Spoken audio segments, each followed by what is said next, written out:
Welcome back to our జైచ్ TV channel. ఎవరైతే మన యొక్క ఛానల్ని మొదటిసారిగా చూస్తున్నారో మన యొక్క ఛానల్ని సబ్స్క్రైబ్ చేసుకోండి. మర్చిపోకుండా ఈ వీడియో చూస్తున్నటువంటి ప్రతి ఒక్కళ్ళు లైక్ చేయండి. ముఖ్యంగా ఈరోజు వీడియోలో భాగంగా సంక్రాంతికి అప్రతిహాసంగా రిలీజ్ అయినటువంటి డాకు మహారాజు రిలీజ్ అయినటువంటి గేమ్ చేంజర్ మరి డాకు మహారాజు మరి సంక్రాంతికి వస్తున్నాం అనేటువంటి 3 మూవీస్లో మాస్ మసాలాగా బ్లాక్ బస్టర్ అయినటువంటి డాకు మహారాజు దాదాపు ప్రీ రిలీజ్ బిజినెస్సే దాదాపు 86 కోట్ల షేరు వరకు ప్రీ రిలీజ్ బిజినెస్ చేసిందనమాట. అంటే 175 కోట్ల యొక్క గ్రాస్ యొక్క టార్గెట్తో బరిలో దిగినటువంటి డాకు మహారాజు ఎంతవరకు కలెక్షన్స్ సాధించింది, ఎంతవరకు రన్ అవుతుంది అనేటువంటి దాని గురించి మనం ఒకసారి పరిశీలించినట్లయితే, దాని తర్వాత 13వ రోజు 12 రోజులు దాటిన తర్వాత హిందీలో కూడా రిలీజ్ చేశారు. హిందీలో పరిస్థితి ఎట్లా ఉందనేటువంటి దాని గురించి ఈ వీడియోలో డిస్కస్ చేద్దాము. ముఖ్యంగా మన యొక్క తెలుగు రాష్ట్రాలలో మంచి హిట్ పేరు సంపాదించుకున్నటువంటి డాకు మహారాజు రిలీజ్ అయినటువంటి మొదటి రోజే జనవరి 12వ తారీఖున రిలీజ్ అయినటువంటి మొదటి రోజే దాదాపు ఇండియా వైజ్గా 25 కోట్ల యొక్క షేర్ని వసూలు చేసి, దాని తర్వాత ఓవర్సీస్ రేంజ్లో దాదాపు 56 కోట్ల రూపాయలు షేర్ను వసూలు చేసి సంచలనం సృష్టించింది. బాలకృష్ణ మూవీస్లో అత్యధిక షేర్ని వసూలు చేసి మంచి హిట్ టాక్ తెచ్చుకొని, దాని తర్వాత బాలకృష్ణ అభిమానులే కాదు అందరూ మిగతా నాన్ బాలకృష్ణ నందమూరి అభిమానులు కూడా బొమ్మ మంచి హిట్, బ్లాక్ బస్టర్, మంచి యాక్షన్ ఎంటర్టైనర్ అని కూడా అందరూ మెచ్చుకోవడం జరిగింది. తర్వాత ఈ యొక్క సినిమాలో నటించినటువంటి కొంతమంది ఎవరైతే ముఖ్యమైనటువంటి పాత్ర పోషించారో బాబీ డియోల్ కానీ, దాని తర్వాత ఊరసి రౌతులే నటించినటువంటి ఐటమ్ సాంగ్ కానీ మంచి బాగా ప్రేక్షకులకి కనెక్ట్ కావడము, మరియు ప్రజ్ఞా జైస్వాల్ యొక్క యాక్టింగ్ ప్రతిభ మరియు శ్రద్ధా శ్రీరాజు నటించినటువంటి యాక్టింగ్ స్కిల్స్, ఇంకా బాలకృష్ణ మాస్ లుక్లోనే మంచి హ్యాండ్సమ్గా చూపించినటువంటి బాబీ కొల్లి ప్రతిభను మనము కొనియాడక తప్పదనమాట. ఇంకా మంచి ఫ్లాష్ బ్యాక్తో వచ్చినటువంటి ఈ మూవీ దాదాపు అందరికీ బాగానే కనెక్ట్ అయిందనమాట. ఆ విధంగానే స్టైలిష్ లుక్తో స్టైలిష్ మాస్ మసాలాగా పండింది ఈ యొక్క డాకు మహారాజు మూవీ. తర్వాత యానిమల్తో మంచి పేరు తెచ్చుకున్నటువంటి బాబీ డియోల్ విలన్గా నటించినటువంటి ఈ యొక్క మూవీలో బాబీ డియోల్ యొక్క పాత్ర కూడా మంచి అద్భుతమైనటువంటి రీతిలో పండిందని కూడా హిందీ ప్రేక్షకులు కూడా బాగా మెచ్చుకుంటున్నారు.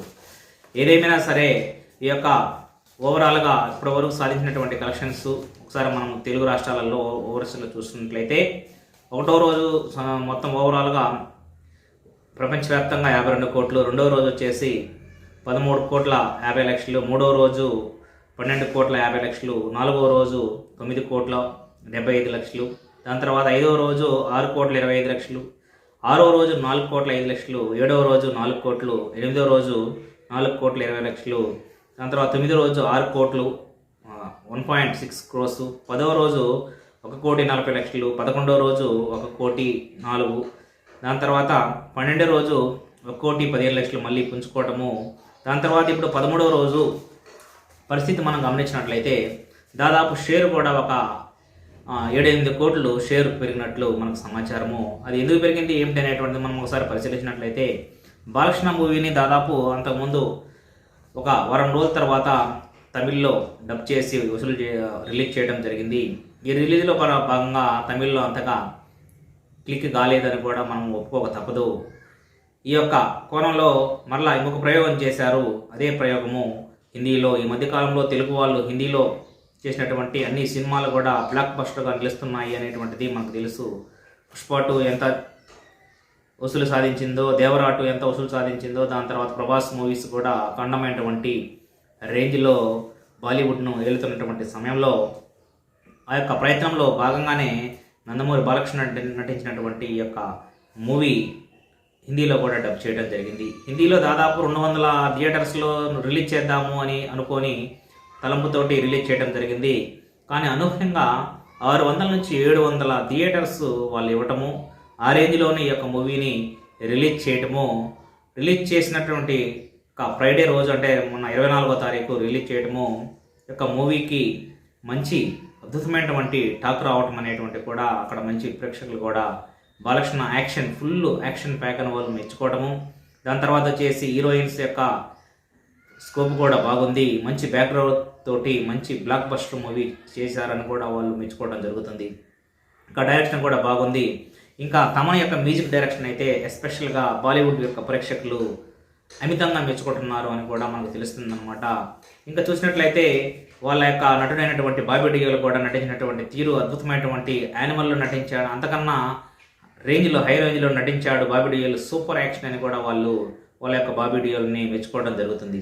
ఏదేమైనా సరే ఇంకా ముందుగా హిందీలో కూడా మంచి వసూలు సాధించి ఏదైతే బ్రేక్ ఈవెన్ టార్గెట్ ఉందో బ్రేక్ ఈవెన్ టార్గెట్ రావాలంటే దాదాపు 175 కోట్ల యొక్క గ్రాస్ రావాల్సి ఉందన్నమాట. ఈ యొక్క 175 యొక్క కోట్ల యొక్క గ్రాస్లో దాదాపు ఇప్పటికే మ్యాక్సిమం వచ్చాయి. ఇంకా ఈ వీకెండ్ కూడా ఉంది కాబట్టి ఈ వీకెండ్లో బ్రేక్ ఈవెంట్ ఫినిష్ చేసేటువంటి అవకాశాలు పుష్కలంగా కనిపిస్తున్నాయన్నమాట. ఏదేమైనా సరే హిందీలో కూడా మంచి బ్లాక్ బస్టర్ కావాలని మనస్ఫూర్తిగా కోరుకుంటూ బాలకృష్ణ మూవీ దాదాపు చివరికి 200 కోట్ల యొక్క క్లబ్లో దూసుకుపోయేటువంటి మూవీగా ముందుకు వెళ్ళిపోతుంది అని చెప్పడంలో ఎటువంటి డౌట్ లేదనమాట. వెళ్ళిపోవటం దాదాపు యొక్క కలెక్షన్స్ పరంగా కూడా వెళ్ళిపోయేటువంటి అవకాశం మెండుగా కనిపిస్తున్నాయి. ఇంకా ఈ వీడియో కానీ మీకు నచ్చినట్లయితే లైక్ చేయండి, షేర్ చేయండి, సబ్స్క్రైబ్ చేసుకోండి. థ్యాంక్ యూ అని ఉండాలి.